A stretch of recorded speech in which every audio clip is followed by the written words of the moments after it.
আমি সুকন্যা পিসি সংস্কৃত পড়ানো শুরু করছি। আগের দিন স্বরবর্ণ আমরা শিখে নিয়েছি। দেখো স্বরবর্ণের প্র্যাকটিস নিশ্চয়ই তোমরা করে নিয়েছো।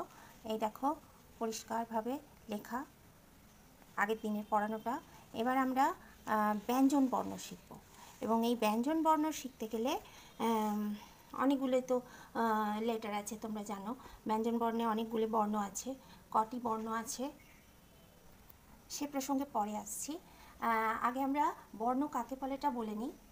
ধ্বনি বা শব্দের লিখিত রূপ, মানে ধ্বনি বা শব্দ প্রকাশ করতে গেলে আমরা যেসব চিহ্ন ব্যবহার করে থাকি সেগুলোকে বর্ণ বলে।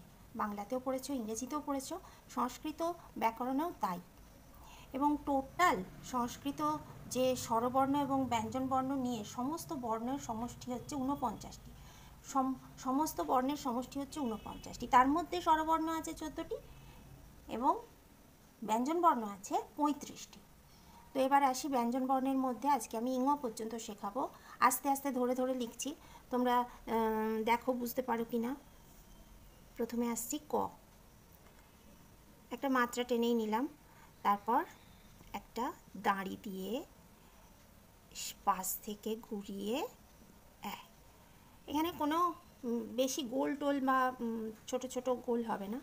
হ্যাঁ, যে বাংলায় যে গোল গোল লেখাগুলো হয় ওই গোল জিনিসটা খুব একটা কম মানে আসবে না। খ হচ্ছে, দেখো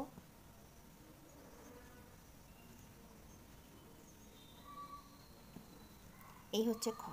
তাহলে আমি এদিকটাও আগে করতে পারি, কিন্তু এদিকটা আগে করে নিলে সুবিধা হবে। তারপর তুমি এদিকটা করবে, তবে তোমাকে সুন্দর দেখাবে। এবার গ, গ ছোট্ট করে গোল করে তুলে দাও, তারপরে একটা দাঁড়ি দিয়ে দাও। এবার আসি ঘ, ঘ দেখো একই, মানে একটু গোল মতো এবং উপরে মাত্রা। উঙা, এবার আসবে উঙা।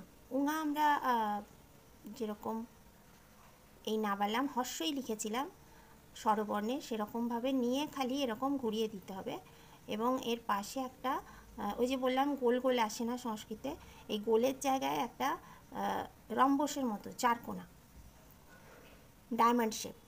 এবার হচ্ছে চ, চ হচ্ছে মাত্রা টানি, আগে দাঁড়ি তারপরে একটু বাঁকিয়ে এই, এটা হলো চ। ছ যখন করব আস্তে আস্তে দেখে দেখে আমাকে প্র্যাকটিস করবে। একটা ছোট্ট এখানে দাঁড়ি টেনে দিতে হবে, এটা হচ্ছে ছ। বর্গীর জটা আগে গোল পরে দাঁড়ি তারপর টানা, এটা হচ্ছে বর্গীর জ।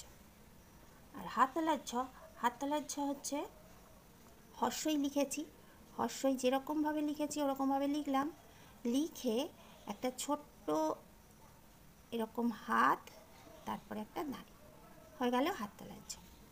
আর ইঙো তয়ের মতো, কিন্তু গোল হবে না, যে গোল হবে না, তাই এখানে একটা এরকম ছোট্ট বেঁকানো দাঁড়ি এবং এই, তাহলে পুরো দন্তস্বর মতো যেন না হয়ে যায়, এটা খানিকটা তয়ের মতো, তারপরে এই বাঁকানো দাঁড়ি। হ্যাঁ, এবার এই অক্ষরগুলো ভালোভাবে তোমরা প্র্যাকটিস করো।